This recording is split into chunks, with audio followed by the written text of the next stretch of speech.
আমি chief medical officer south Tripura. আমাদের সাথে উপস্থিত আছেন এখানে এসডিএম সাবরুম। আমরা এখানে সাবরুমের বহু প্রতীক্ষিত ব্লাড সেন্টারের উদ্বোধনের প্রিপারেশনের ব্যাপারে আমরা এখানে এসেছি।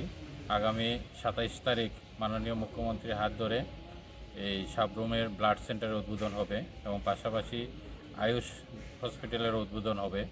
এই ব্যাপারে আমরা আজকে কতটুকু কাজ হয়েছে এটা দেখাশোনার জন্য আমরা এখানে এসেছি।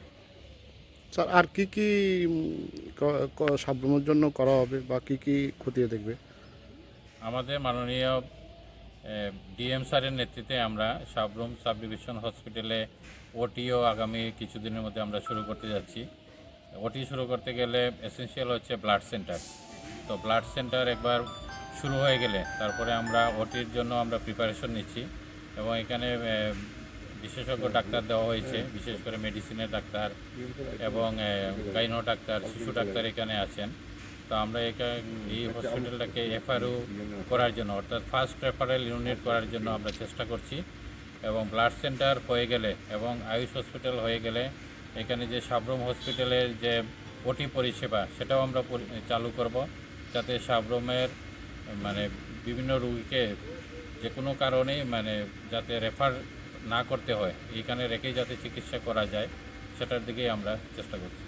আর স্যার, আয়ুর্বেদিক হাসপাতালে নিয়ে কি কি আপনাদের আছে?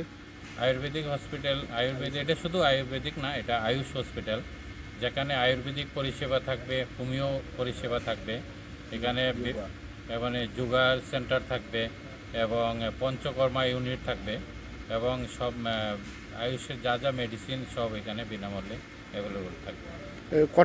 কটা সময় স্যার আসবে সিএম স্যার? সিএম স্যার তো 1টার দিকে টাইম দিয়েছেন, 27 তারিখ। তো আমরা এভাবেই আমরা প্রিপারেশন নিচ্ছি।